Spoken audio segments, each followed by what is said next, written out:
চৈত্র মাস, হালকা হাওয়া, সারা ভারতবর্ষ ঘুরছি আমরা।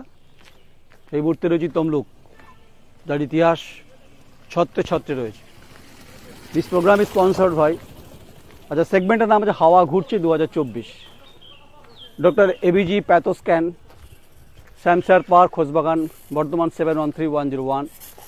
মেডভিউ medical services private limited, 56 Ramakrishna road, Khosbagan, Bardhaman 713101। Doctor Abir Guha, MBBS, MD, DNB।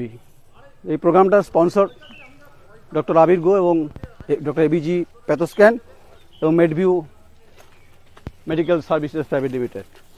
ইতিহাসের শহর, ইতিহাসের নগর, ফলে স্বাভাবিকভাবে ইতিহাসের প্রতি প্রত্যেকের আমাদের টান থাকে খুব, তার সঙ্গে রাজনীতি সম্পর্ক তো থাকবে, সেটা পরে হবে। তো প্রথমে যেটা আমরা দেখাতে চাইছি বা বাংলার মানুষকে, যা সবাই জানেন অ্যাকচুয়ালি, এই যে মূর্তিটি দেখছেন এটা 62তম ময়ূরধ্বজ রাজবংশ, পিতা রাজা সরেন্দ্র নারায়ণ রায়, মাতা রানী দাক্ষায়ণী রায়।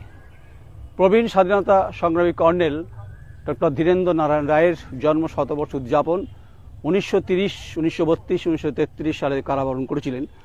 1936 সাল থেকে 1940 সাল পর্যন্ত নজরবন্দি অবস্থায় পড়াশোনা করেছিলেন এবং এটার তিনি আজীবন হোল ওয়ার্ল্ড ডক্টরস অ্যাসোসিয়েশন, তার সমিতির কার্যকরী সমিতির সদস্য ছিলেন।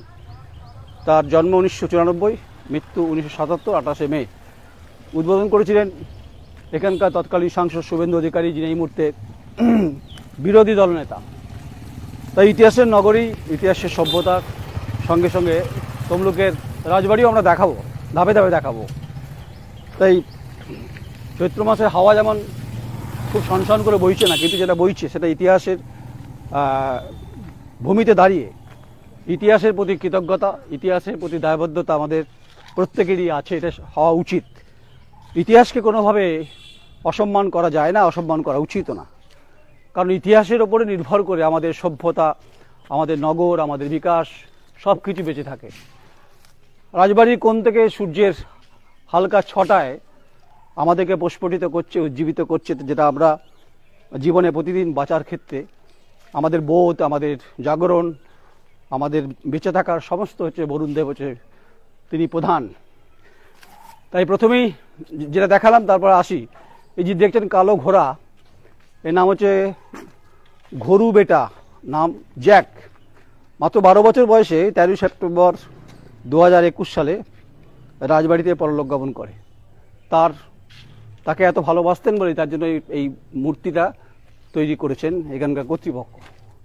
আসুন এবার নেতাজি সুভাষচন্দ্র বোসের কথা আমরা কিছুটা বলি। নেতাজি সুভাষচন্দ্র বোস 1938 সালের 11 এপ্রিল তমলুক রাজবাড়িতে সত্যাগ্রহ শিবির পরিদর্শন করিয়া খসরং মাঠে বিরাট জনসমাবেশে বক্তৃতা দিয়েছিলেন এবং বক্তৃতা শেষে রাজবাড়ির অতিথেয়তায় গ্রহণ করেছিলেন জেলা কংগ্রেস কর্মী এবং তিনি সম্মেলনে সভাপতিত্ব করেছিলেন। তৎকালীন বাম মন্ত্রী ছিলেন পরিষদীয় মন্ত্রী প্রবোধ কুমার সিংহ, তিনি এখানকার বিধায়ক ছিলেন। তিনি এটার মূর্তি তৈরি করেছিলেন এবং তিনি উদ্বোধন করেছিলেন। স্বর্গীয় আরেক বিপ্লবী রাজা সুরেন্দ্রনাথ রায় লবণ আইন অমান্য আন্দোলনের সহসভাপতি হিসাবে নেতৃত্ব দিয়েছিলেন। সে সময় সারা ভারতবর্ষ লবণ আইন অমান্য আন্দোলনে কেঁপে উঠেছিল। তো এটা গেল ইতিহাস। আর এই যেটা রয়েছে সেটা হচ্ছে আলপনা দেওয়া আছে। বাংলার মায়েরা, বাংলার বোনেরা বিভিন্ন গ্রামীণ সভ্যতার ক্ষেত্রে এই আলপনাগুলো খুব গুরুত্বপূর্ণ হয়, যা ঘরের সৌন্দর্য, পরিবেশের সৌন্দর্য, সব সৌন্দর্যকে সৌন্দর্যায়ন করে।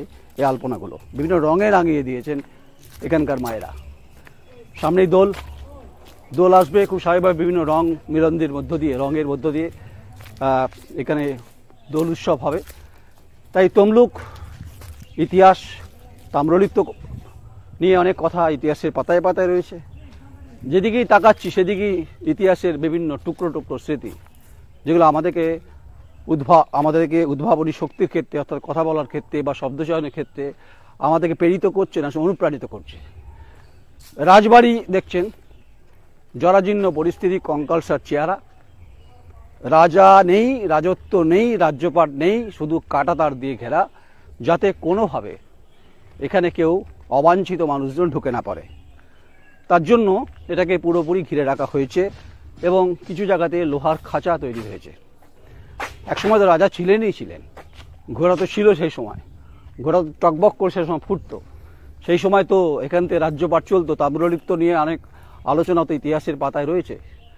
তাই বরুণদেব যখন ভেদ করে রাজবাড়ির ওপর পড়ে রাতের সকালের দিকে, রাতের অর্থাৎ বিকালের সূর্য অস্তমিত হওয়ার পর যখন চাঁদের পূর্ণিমার আলো যখন রাজবাড়িতে পড়ে, রাজবাড়িকে সৌন্দর্য এবং সৌন্দর্যায়নে ভরিয়ে দেয় প্রকৃতি দান এবং চাঁদের আলোয়। এগুলো কেন বলছি? এগুলো বলছি এ কারণেই, এটা হচ্ছে অবশ্যই হেরিটেজ। একে রক্ষণাবেক্ষণ করার দায়িত্ব যেমন কেন্দ্রীয় সরকারের এবং রাজ্য সরকারের ভূমিকা আছে। কিন্তু এ তো গেল রাজবাড়ি ইতিহাস, রাজাদের কথা। এখানে বিভিন্ন ঘোড়া আস্তাবল ছিল, রাজ্যবাস চলতো, জমিদার, রাজবাড়ি, বটগাছ, সূর্যের এখনও ছটা আর উঁচু উঁচু পাশে বাড়ি, আধুনিক কিছু বাড়ি যা রাজবাড়ির চারিদিকে রয়েছে। নগর সভ্যতার সঙ্গে সঙ্গে এগুলো খুব গুরুত্বপূর্ণ তো বটেই বটে। আমরা একটু যদি সামনের দিকে যাওয়ার চেষ্টা করি তাহলে হয়তো এবার কিছুটা রাজনীতির কথা আমরা বলা উচিত আমাদের, যেটা আমাদেরকে এই মুহূর্তে যে system, political system is more important আমাদের এই মুহূর্তের ভারতবর্ষের ক্ষেত্রে। 2024 লোকসভা নির্বাচনে তমলুক লোকসভা কেন্দ্র অত্যন্ত গুরুত্বপূর্ণ। পূর্ব মেদিনীপুর জেলার যে লোকসভাগুলো আছে তার মধ্যে তমলুক বারবার আলোচনার শিরোনামে উঠে এসেছে।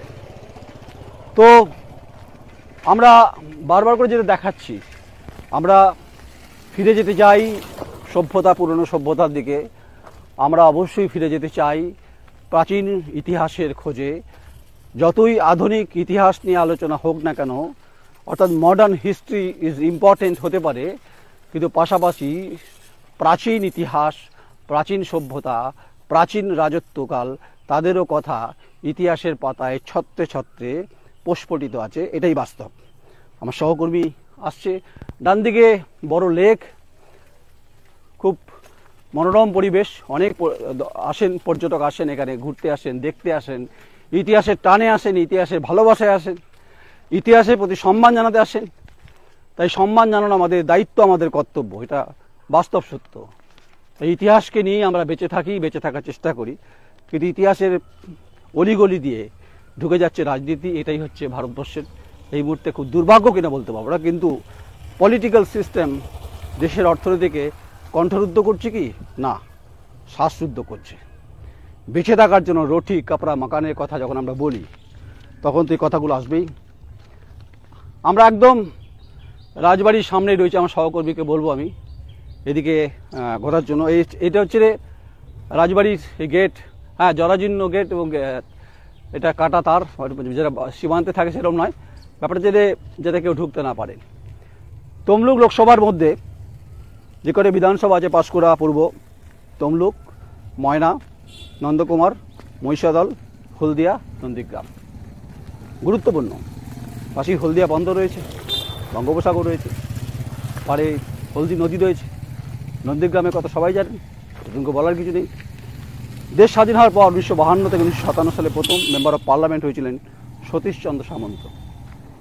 1957 থেকে 1962 একই ব্যক্তি, সতীশচন্দ্র সামন্ত, আইএনসি।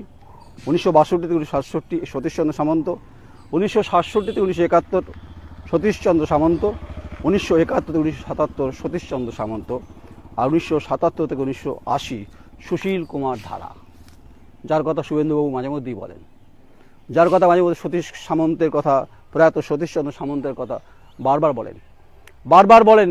এই অঞ্চলের মানুষ সতীশচন্দ্র সামন্তর কথা, প্রয়াত প্রাক্তন সাংসদ, 4-5বারের সাংসদ ছিলেন। 1980 থেকে 1984 সত্যগোপাল মিশ্র সিপিআইএমের মেম্বার অফ পার্লামেন্ট। 1984 থেকে 1989, 1989 থেকে 1991, 1991 থেকে 1996 হচ্ছে মেম্বার অফ পার্লামেন্ট ছিলেন সত্যগোপাল মিশ্র।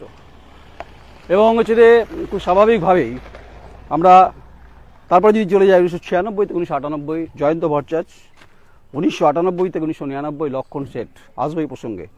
1999 থেকে 2004 লক্ষণ শেঠ, 2004 থেকে 2009 লক্ষণ শেঠ, 2009 থেকে 2014 Suvendu Adhikari member of parliament হয়েছিলেন। তারপর তিনি 2016 মন্ত্রিসভায় মমতা বন্দ্যোপাধ্যায় তাকে জায়গা দেওয়ার পরে 2016 তিনি পদত্যাগ করেন।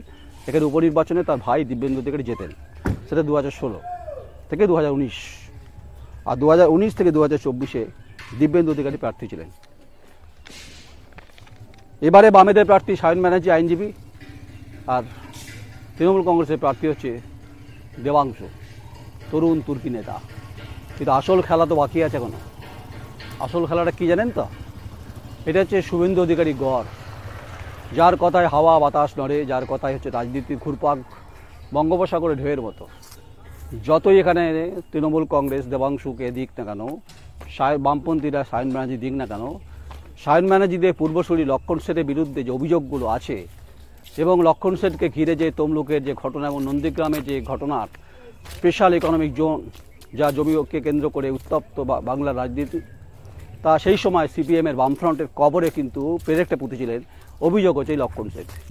সেখান থেকে ঘুরে দাঁড়াতে পারেননি সিপিআইএম, ঘুরে দাঁড়িয়েছেন শুভেন্দু অধিকারী তার বিভিন্ন রাজনৈতিক ক্ষুরদার মেধা দিয়ে এবং মাথা দিয়ে, এবং তার সঙ্গে বিভিন্নভাবে তার যোগ্যতার নিরিখে বিভিন্ন সময় আলোচনা হয়েছে।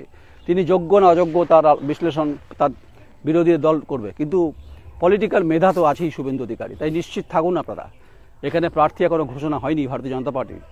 বাজিমাত করে দেবে কমল, পদ্ম এখানে ফুটিয়ে দেবেন শুভেন্দু অধিকারীর হাওয়াতে, এখানে কিন্তু পদ্মটা ফুটবে। আর দেবাংশুকে নিয়ে অনেকে অনেক কথা বলছেন, যেখানে শুভেন্দু অধিকারীর মতো সেনাপতি, যুদ্ধের নায়ক, তার বিরুদ্ধে দেবাংশু হোক তৃণমূল কংগ্রেসের আর সায়ন ব্যানার্জি হোক, লড়াইয়ে কিন্তু চাপ আছে। কারণ সায়নের আগের যারা ছিলেন, লক্ষণ শেঠের কথা বলছিলাম, এই পূর্ব মেদিনীপুরে সিপিএমের যে গোড়াপত্তরের বীজকে উপড়ে ফেলে দেওয়ার ক্ষেত্রে সবথেকে যদি ভূমিকা থাকে, তার কার্যকলাপ, সে তার জন্য রেসপন্সিবল অবশ্যই লক্ষণ শেঠ। যেটা পার্টিতে আলোচনা হয়েছে বারবার বিভিন্ন সময়, তাকে পার্টি এক্সপেল করে। তাতে তিনি থেমে থাকেননি।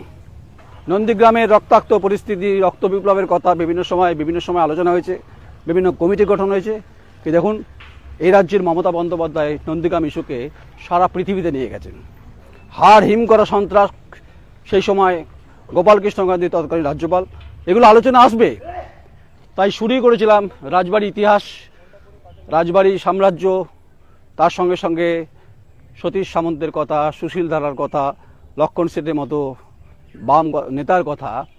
তাই দেবাংশু এবং সায়ন ব্যানার্জিদের কাছে শুভেন্দু অধিকারী অনেক বড় খেলোয়াড়, তা নিয়ে কোনো সন্দেহ নেই।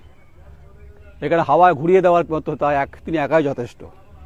তাই আপনারা ভালো থাকবেন, ইতিহাসকে সম্মান করবেন। রাজনীতি আসবে ও রাজনীতি যাবে। রাজনীতি সত্তার সিংহাসনে যারা বসেন তারা রোটে কাপড়া মাকান নিয়ে আলোচনা করেন কিনা, সেটা অনেক বড় প্রশ্ন। তাই হাওয়া ঘুরছে সেগমেন্ট 2024,